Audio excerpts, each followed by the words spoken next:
सांगवी येथील ग्रामदैवत आनंदा मातेच्या यात्रेला परिसरातील नागरिकांनी हजारोंच्या संख्येने हजेरी लावली।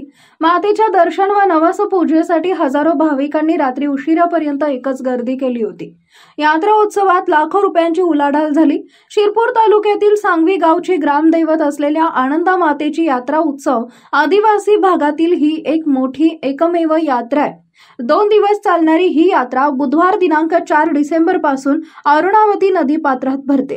पंचायत समिती सदस्य प्रभाताई शिरसाट, सरपंच कणीलाल पावरा, उपसरपंच अरुणाबाई कोळी यांच्या हस्ते ग्रामदैवत आनंदा मातेची पूजा सकाळी 7 ला करण्यात आली।